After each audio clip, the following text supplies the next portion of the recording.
everybody. Welcome back to Real and Redeemed.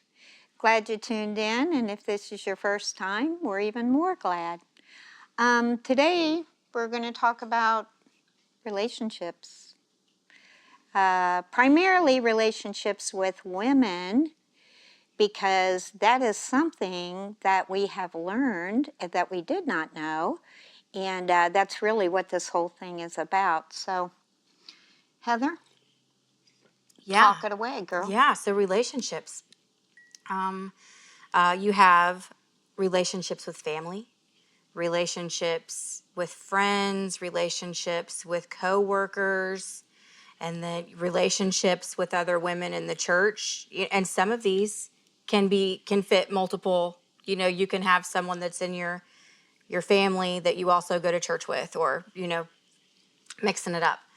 And it's totally different today how, like for me personally, sorry, the microphone. For me personally, how I relate to each of these categories of women than it was 15 years ago, or, whenever I was out there, how I related to those. And some, it was totally non-existent. For a lot of years, I didn't really have relationships with my family, with the women in my family. Occasionally, I may pop up out of a need.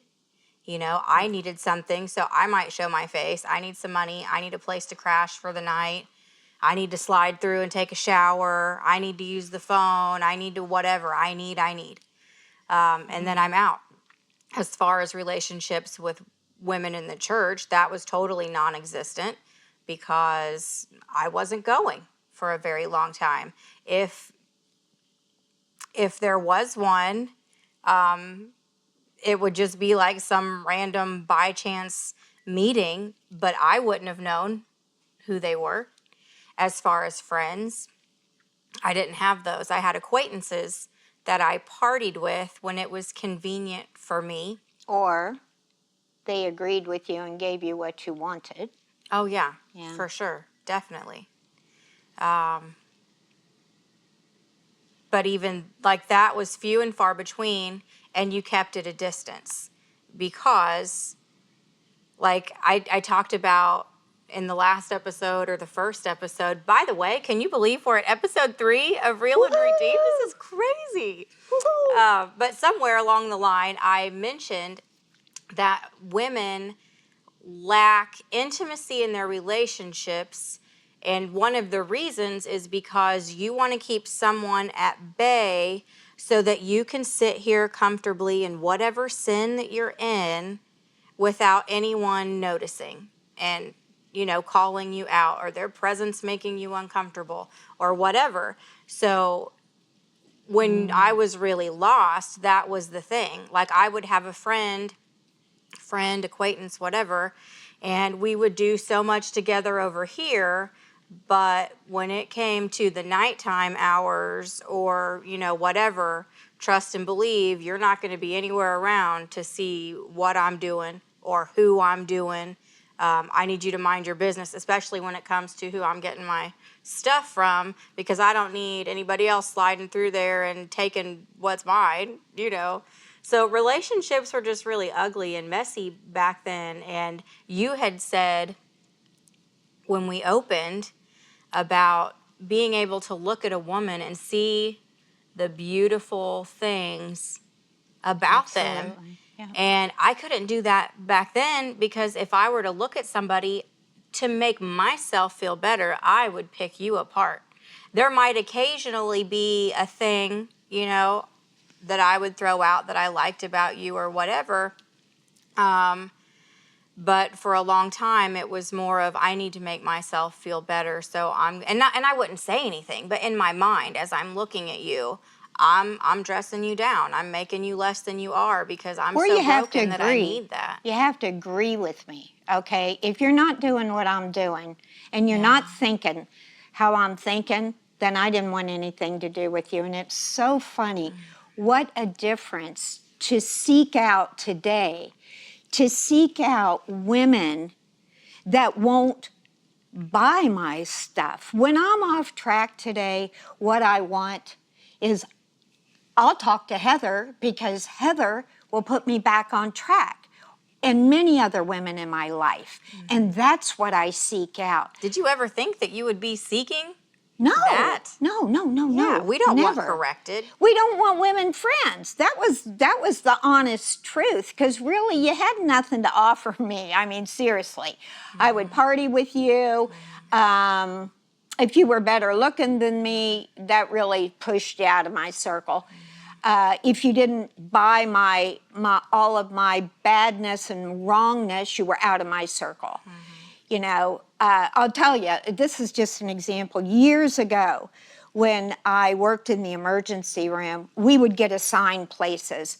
And there was this nurse there, and, you know, every so often rotation, I'd get assigned to her.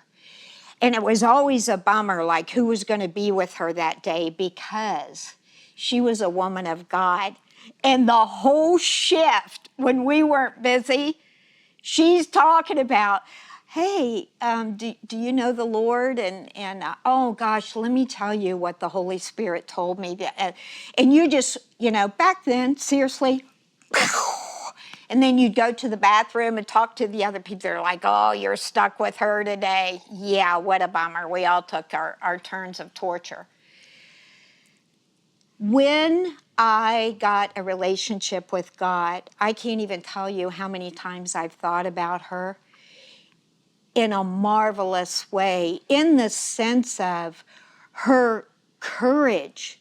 And she knew, you know, she was an outcast, and she knew, and she just kept on. She was gentle, she was kind, she was a great nurse, And she had no problem with the fact that her spirit irritated your demons. oh, no, not at all. Actually, she knew what a scumbucket I was, and she just kept on talking to me about God. But back then, you know, I wasn't a good listener. Today, I see that totally different. You know, it's amazing. I really know today what friendship is with a woman. And you know, you don't have to agree with me today. You know, actually, I can listen to your opinion, and my brain might say, oh, all righty then. But And Kim and I do not agree on everything. We No, do we have don't. different views on some things. we do. But it really brings a more fuller, rounder, beautiful picture It does. to our relationship. But the one thing, like 100%, we agree that God is God, and you know, it's honor and trust and loyalty and realness. And I don't for a second concern myself with the fact that she would stab me in the back or try to steal my man, or I mean, just any dumb thing. Like this is, trust is so beautiful. I mean, it really is. I mean, I don't have to build a wall between me and Kim. If this is a free, open space that I am glad and happy and willing to explore. And it's exploration, because to be quite honest, and this is a really neat thing, Kim and I have not always been friends. No. We have not that we were like enemies or anything like that ever, but we were in the church for a long time. I was watching. I'm a watcher. I'm a watcher before an actor. And I was watching. That's what I was doing. Well, I'll tell you why. Because I feel like I need to protect myself, because I'm easily to fall off the cliff. And I don't Boundaries want are so important. I don't want to fall off the cliff, so I watched for a long time. And, you know, at first, I love you so much, but I'm just going to say it, okay? I thought she was weird. Okay. So, That's fair. I have some thoughts too. yeah, and you can tell them too, because it's all right. Yes, it is. You know, and that's another thing with the trust thing, you know. The people around me now would never purposefully hurt me. And I know that. Yeah. I know it. And if they hurt me, you know, they did not mean to hurt me. Just like me, I would not purposefully hurt anyone. Now, I'm pretty bold, sometimes about speaking the truth. Heather doesn't call it that. She calls it something I'm not even that going to doesn't say even because sound so no, good like because the word bold is good. Bold is good. I just think that there are times when no, I just think you're a little harder sometimes. Well, than and you I should be. probably am. I'm twice your age, so I've earned that. Yeah, I've earned that. So go ahead. Yeah, no, listen. So that's all great, but let's talk about what you were saying, because I think you really just brought up a very good point about boundaries in friendships. So we did have some boundaries, but they were different in our old life. But that doesn't mean that we shouldn't have boundaries in today's friendships. So let me ask you a two-part question, Kim. One, what are things that you are looking at in other people for you to make sure that you are comfortable entering into, a friendship with them? And two, I don't remember two. So let's get her to answer one, and then maybe two will pop up. Maybe. Well, that's a good question, but I guess I wouldn't just enter into. It's like water testing with your toe, and I see how that goes. But I want to say this because I think it's really important. It's a blessing. I feel inside of me pretty much right away how close I should step. Okay. Now, I don't always act Discernment. on that. I wait and see. And I do have to fix something up just a little bit here. All that time I was watching you, Yeah. all I saw was one beautiful thing, and I'd be like, okay. One beautiful weird thing. Yeah, well, one of the big things is the way you do praise and we're on the praise and worship team at church, okay? Bass player. Now, singer, and believe you me, I sing, but they won't give me a microphone. I think they should. And I dance. She but, does? With all her anyways, might before the Lord? So I look, and it's really attractive, true worship. True worship is like a whole nother level of time, okay? So that was a beautiful thing. I watched you around other people. So I don't just, what do I look at? Probably the biggest thing I look at is, are you trying? Are you trying to be obedient? Are you are you in the Word? That's really important to me, okay? Because I feel like I can't know how to be without this book. This book tells me how I'm supposed to be and how I'm supposed to be to you, okay? So the whole book is a book of love. Now, there's a lot of truth in there, and there's education in there and discipline in there, but the bottom line, that's all about love. I mean, I smacked my kids' hands on the stove. Why? So they would not get burned. I taught my children no in the house. Why? Because the world was going to teach them no, and I don't want them crushed. They have to learn all of those things, Yeah. So I watch. Are you in the Word? Are you kind? Are you loving? Are you those things? How is your speech? Are you complaining all the time? Are you bitter? Are you talking about other people all the time? That's human nature. While my feet are on this earth, that's human. I fight that all the time. And I don't want to hang out with somebody that's doing that when I battle it myself. I've been really proud of myself because, I can honestly say I know what love is, not the love of God, the way God loves me, but I love the best I can. And I think years ago, I didn't know what love was, But what was I going to say? Well, I don't remember. So go on. Say Dang. something. Okay. I don't know. So, okay, boundaries. We had boundaries then, but they were for selfish purposes, and Correct. it was ugly, and they weren't even good, right boundaries. You still have to have boundaries today when you are seeking female friendships.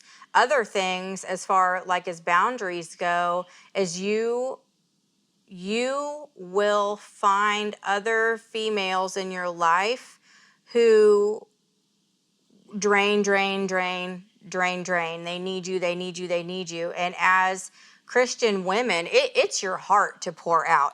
Women, it's part of our identity to be needed. So when you see another woman in And a nurture. crisis, yeah, a nurturer, Nurture. absolutely. Yeah. So if you see another woman in crisis, it's very easy for you to get over involved, and then you start like doing things that's not your place. Let God work those things out. And there are times to do more. But what I'm talking about specifically is that there are women who every time you talk to them, it's the same thing over and over, and you'll give wise biblical advice that they could totally follow and make changes to the situation that they're in or to their mindset or whatever, and they don't. So every single time, I mean, and you feel it physically after you've spent time with them, they drain you. It's wearing. You're tired. It wears on you. Absolutely. So there has to be a little give and take. You know, like Kim pours coffee into my cup, I pour coffee into her cup. Okay, we're pouring for each other. Okay, it's not just a give. We're pouring. So, but you get my point. Okay, you can't just let somebody. They need to be able to, you either need to see progress in their life, or two, they need to be pouring back. And then there's also a difference between women that you see more as like, I'm going to minister to you when I see you, and that's our relationship. And then there's women who you minister to each other. And then there may even be women in your life that when you see them, it's typically more of them pouring into you. And not that you're draining, because you shouldn't be draining. And if you are, you need to like really have a conversation with yourself and ask, like, is this the person that I am? When I see my female friends, am I just, draining them? Or can I be a fountain to them? But I don't know where I was going with that. Okay, well, good, because Pick it back up, Kim. Pick it up. I'm gonna forget what I was gonna say if I don't say it. Volley. Oh gosh. See. Okay, listen. Okay, this is Darn totally it. off the topic of boundaries, but let me also share with you, talking about the way it was before and how we got it twisted with our friendships with women as opposed to now. There was one woman do you got it? If you do, get it, spit it out. I do got it. Spit it out. Yeah, because a couple things. The first thing is I didn't understand what it meant that the body of Christ, that we were the body of Christ, and it takes everything, hands, mouth, our body. So look at that, ears, mouth, eyes. Everybody has different things. And we can't serve and carry the message without the whole body. Like if my mouth didn't work, it'd be really difficult to have this podcast, which doesn't have anything to do with anything, but we need our mouth, we need ears, so everybody's got a thing that they do really well and do better.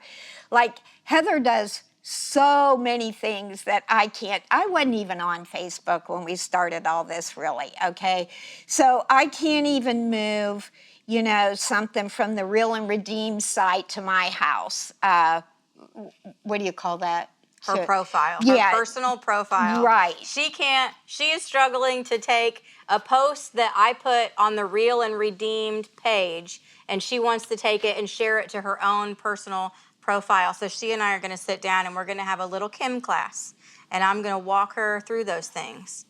Okay, but the other thing is this. She's going to teach me how to play guitar too. It's no one's responsibility, and I don't know why I'm thinking of this, but go to church and it's the pastor's responsibility No, it isn't. His responsibility is to train us, to send us out. You don't have to be a pastor to mentor other women, okay? And when I'm talking about mentor other women, you know, we really didn't talk a lot about, and it's really important, the value of our bodies, okay? I gave mine away for $1. I gave mine away for cocaine. And A chicken sometimes, I gave it away for nothing, just so I could feel something, and maybe that you would like me. I mean, I don't know. I don't know. I gave it away all the darn time. I didn't even know what it was for. And at some point we will talk about the triune, man, woman, and God, and the experience of having sex, the spiritual experience, which I know there are women out there who have had that, you know. I don't know everything, you know. But anyways, all I'm saying is the book teaches us how we're supposed to be and what we're supposed to do, and it isn't your girlfriend's job, it isn't your husband's job. Once you say I do to God, He does. I mean, I am a resistant changer.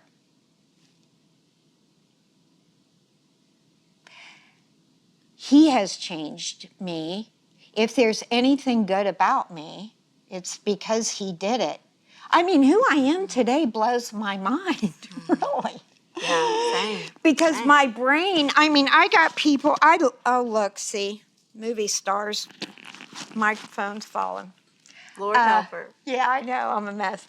But my brain, you know, I still have a lot of stuff, you know, so like, I am kind as I can be, but there are people that, you know, I wouldn't hang out with, you know, but I run into them and they're like, oh, good morning, how are you, and all of that. And my brain says, I can't even say it on this podcast, okay?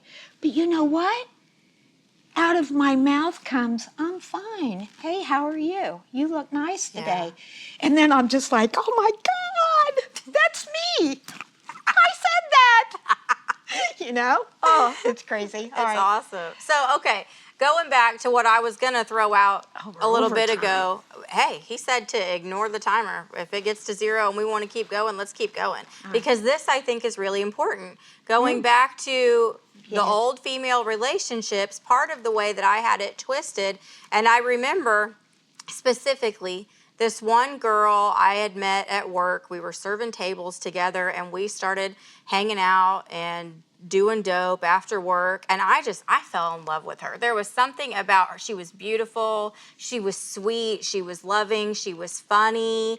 And like, I remember like she was talking about like facial stuff, and I went and bought her like this little face scrubby thing, and I'm like finding myself doing these things that really was like, oh, I just want to love this female friend. But really, let me tell you what started to go on in my heart. Like, I was thinking maybe because I'd done had listen, girl. I had done been through it with all the dudes, and I was sick of it. They treated me like trash. You know, I was tired of the position that they had put me in, you know, time and time again. And so why not try? You know, and it didn't. Like, it never, she and I did not end up having like a relationship, but in my mind for a short while, like, I was confused about the feelings that I had towards her. And I do think that she was somebody that like God was saying, like, this is one of my daughters. You're getting, I mean, and she was living a mess too. I mean, we were both chosen females living an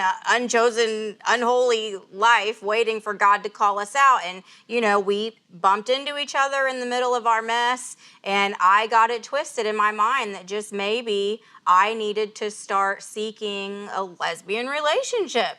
You know, I mean, why else would I feel so strong for her? And then later, I mean, obviously, like it didn't, and then I parted ways. I kicked it out of town because stuff was going on. It was crazy. I had to go. Kicked it out of town. Kicked it out of town. But God just showed me, how, like, that is what true love for a real friend could be like. But when you're living in darkness, when you're operating under the spirit of confusion, all that craziness, you're living for the enemy, you're a soldier in Satan's army, whatever you want to call it, that extreme, he can take any good thing that's in you and he can twist it and make you believe that it's whatever he says that it is. And I think there's a lot of women that are deeply in love with other women, and rightfully so, but it's in the wrong way. But there's, the devil will take something that's good and beautiful and godly, and that is in this direction, and he twists it and makes it, for his own purposes and dark and ugly, and gets you to focus on this level. This is what it is, and I just, that was a huge lesson that I learned. And I had that lesson also. So, yeah. Okay. Yeah. So we just wanted to share. Yeah, so listen, so we're going to wrap this up, but I just want to say something, okay? This has nothing to do with relationships, but it really has to do with relationship with the man, God. So I knew I needed to read this book, okay? I knew it, and I'm going to be just real. I hated it, okay? I couldn't understand it, okay? It made no sense. And of course, I was very firm in that was then and this is now, okay? That was then and this is now, and not the living word for today. But anyways, I knew I had to, okay, because something was happening inside of me. So I just started reading just a little verse, and I had this wonderful mentor in my life who's living with God now, but her name was Phyllis. But she told me to, Kim, just read one verse. That's it, and just do it every day. Just a little verse, every day. And I promise that over the course of time, you're going to start understanding. Then you'll be drawn to read more than one verse. And anyways, all of that was so true, okay? So true. And thank God that God put her in my life to teach me things that I feel like now looking that I should know. But anyways, this is the whole point. If you're not reading the book, just read one little line a day, and just see what happens. Here's the thing. Have you tried it this way? I'll tell you what I've learned that's just been monumental. And there's many things about it, okay? Because I did not understand, I didn't like things, okay? Like, I will never raise my hand during praise and worship, okay? And now, sometimes I quit playing my bass. I have to raise my hand, but you know what? There was some kind of embarrassment and those weirdos and those fanatics, and I didn't understand. And my spirit has overruled me 1,000,000 times. I do all kinds of things today like this that I never would do. Yeah. Yeah. Like this. This is crazy. This is really not us. I mean, Heather and I have some good conversations, and I will have to tell you, I wish you were mine. I watch you, and I am so proud of you, and it's just the most beautiful thing. And we're supposed to share our conversations for sure. I mean, we are, and we do, and that's what we're doing. So Yeah. we signing off? You got anything else? No, I'm good. But I love you too, Kim. I know you do. Like I said, we were not always friends, and there was nothing wrong. God just hadn't brought us together yet. But she and I have been on this journey for a little while now where, All you know, year. he's really, all year. All year. Which is really a minute amount of time considering where God has brought our friendship. Yeah. And what we're doing together, and that, you know, God sends them out 2 by 2s, and here we are. Here he is. We's out. Here he is. Doing the things. Okay, signing off.